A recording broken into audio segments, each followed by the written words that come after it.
Joining us now to review some of the headlines of today's newspapers from around the world is Arise News analyst Emmanuel Efene. Great Malabite. Good morning. Good morning, Ruben. Today is the day. Good morning, Ruben. Today, not today. Good morning, Rufa. Good morning, Dr. the queen of the screen, Adesua. When I got to the studio this morning, Yes. Mr. Feni said You it want was to cancelled. extend the video on Cancel international what? TV? No, you can't Interrogate cancel him. it. Oh. Interrogate him. You can't try that.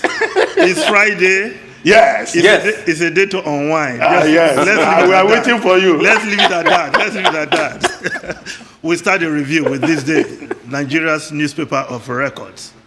The lead story, World Bank. Nigeria going through its worst unemployment crisis.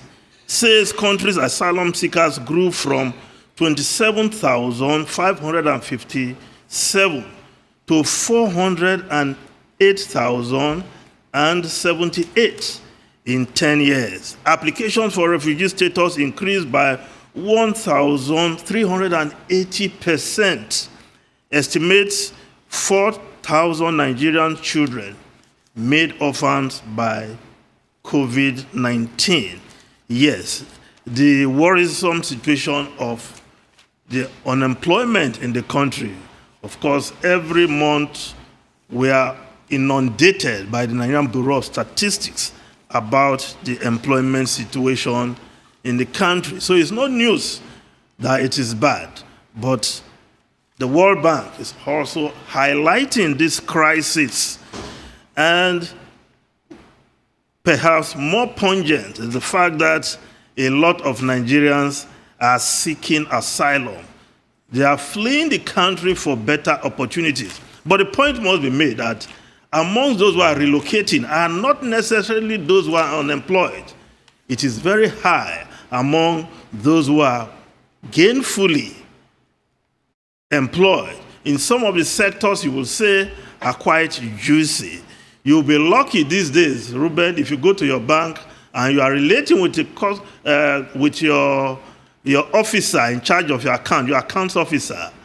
In a year, you may change account officer 3 or 4 times. And when you ask, they'll tell you the man has relocated with his family. So it is not just unemployed Nigerians that are emigrating from the country. Recall recently, a popular pastor talked about Plan B when he was talking to his congregation. And that video went viral.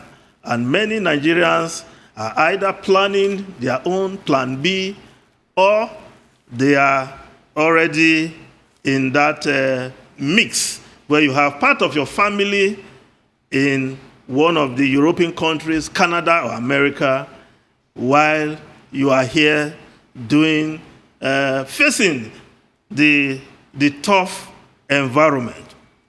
But one thing this report also highlighted is that of IDPs, that in 2020 alone, Nigeria recorded 2.1 million internally displaced persons.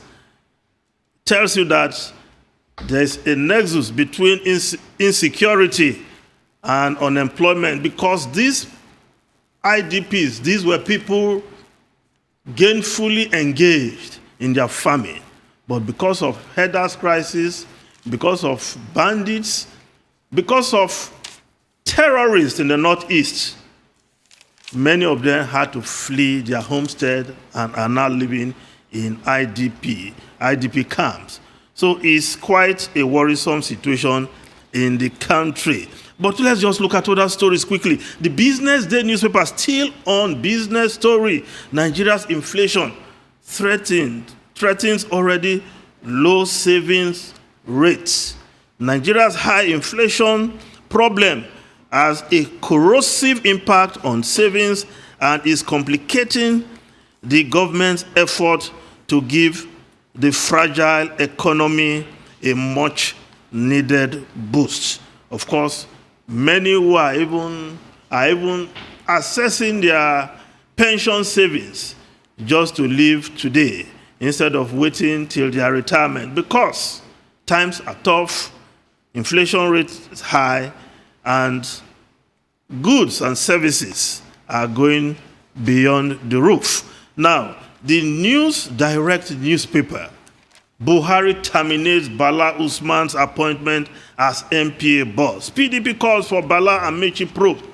Recall that some time ago, Minister of Transportation, Rotimi Amechi, suspended Bala Usman as NPA Managing Director and set up a probe panel.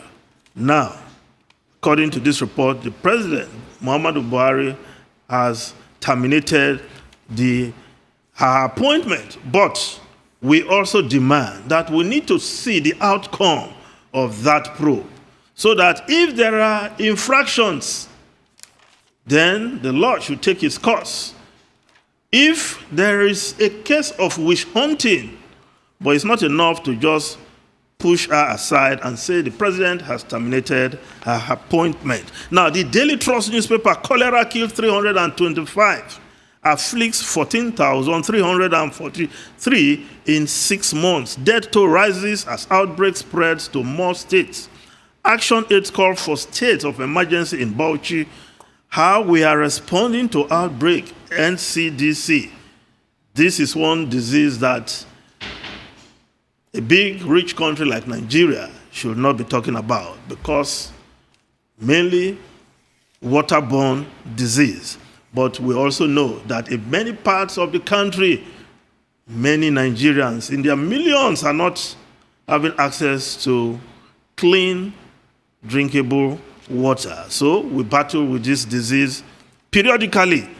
Now, the Leadership newspaper, Leadership Friday, declare bandits, killer herdsmen, terrorists. Northern groups tell PMB, President Muhammadu Buhari, we have no relationship with killer herdsmen, Meiti Allah. Gunmen killed 4 policemen, Monarch, 13 others in Benue, Enugu, Nasarawa. Kidnappers of maritime workers demand 90 million naira ransom. Now, above, just below the masthead, still on the Leadership Friday, Oni of Ife set up committee on Igboho's arrest. Now, the Guardian newspaper, dwelling on Igboho's story, anxiety as Cotonou court adjourns till today, returns Igboho to cell. Outcome will favor all, says Igboho's aide. Federal government presenting 3-point complaints against Igboho. Igboho wife looked pale in court, say eyewitnesses. Now, the Nigerian Tribune newspaper also on the Igboho story. Igboho remanded in Cotonou prison faces immigration offense trial today. Wife released on bail. Federal government yet to file extradition charge, while federal government's extradition request is invalid, can't be granted, according to Femi Falana, senior advocate of Nigeria. Now, the Punch newspaper. COVID-19 testing stops in 13 states. Delta variant hitting unvaccinated Nigerians. Testing fell short. Testing fell by 29% in 3 months. Federal government cries out as dangerous strain spread fast. Nigeria receives 3,924,000 Oxford AstraZeneca doses next week. States list testing obstacles, put Nigerians on red alert. Delta strain can spread in communities before detection. Professor Tomori, expert virologist, is making that statement. Now, this is a serious matter. The last batch of AstraZeneca vaccines shipped into the country has since been exhausted.